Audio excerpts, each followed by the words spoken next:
ng Jeddah at trabaho na naman si Uncle Boy, kayod na naman para sa ating ekonomiya. So syempre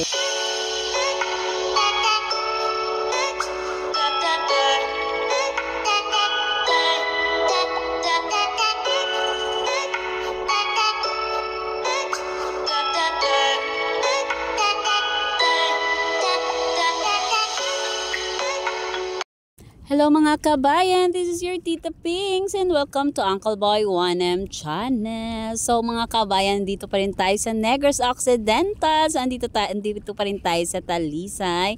So mga kabayan, papunta tayo ngayon sa Casa Rufina. So ayan, papunta kami ng Casa Rufina kasi nga, nung nakaraang araw nag-promise si Uncle Boy sa aming little boy na pupunta dito at para makaligo sa kanilang swimming pool. Kasi meron pang available tickets yung kapatid ni Uncle Boy. Kaya ayun nga, tinupad ni Uncle Boy ngayon yung kanyang promise.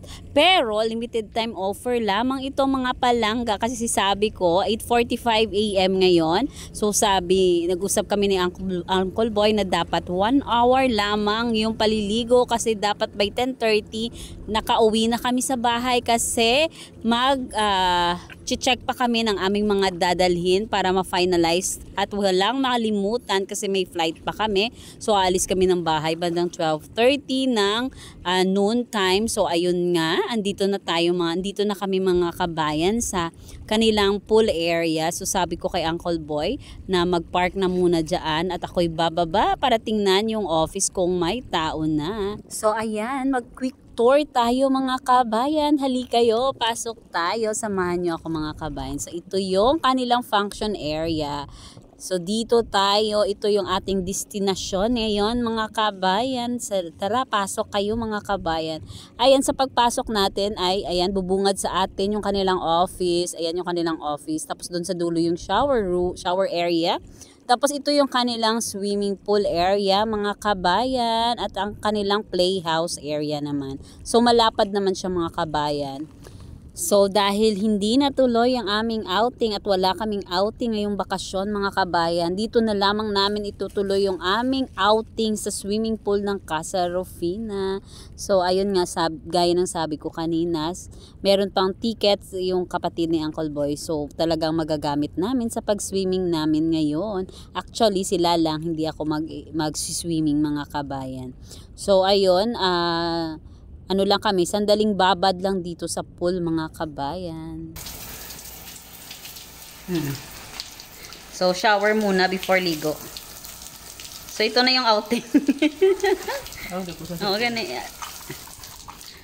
Ayan. Ayan na yung outing namin. Wait kay Daddy Bing. So ayan, it's swimming time na mga kabayan. So ayan na yung kanilang banding magdaddy na yan mga kabayan. So ayan, hindi kasi natuloy talaga. Nagpaplano kami ni Uncle Boy na sana pupunta kami ng Sipalay para kahit paano maka-refresh ng pagod, ayun, ng stress.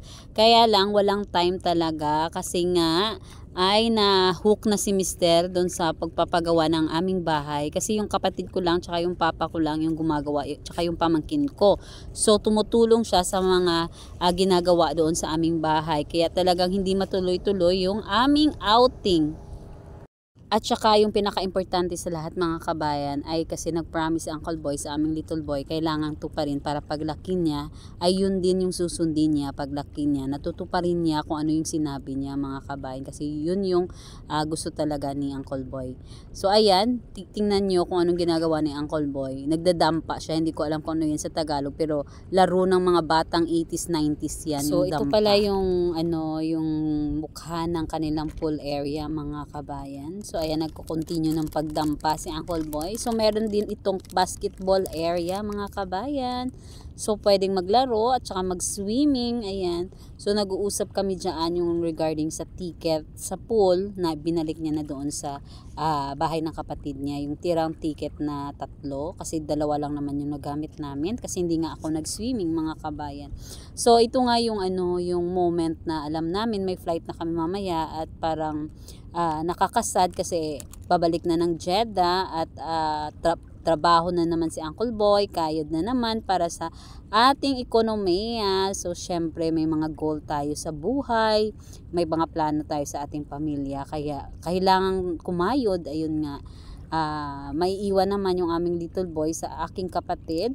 So doon na muna sila, babalik uli ng Handumanan, mga kabayan. So bago bumalik, ito, naghugas ng mga simento sa katawan. Puro trabaho eh. Ayan. Kaya ako ito balik ko tuya karon lakat lang yan, hindi na ako ka-drive ya. Oo. Ay, abi sa yan doon. Wala di Arisakon. Natag si mo. Hanggang dito na lang mga kabayan. Please don't forget to click the subscribe button and hit the notification bell para maging updated pa po kayo sa mga i-upload namin na mga video. Thanks for watching. God bless.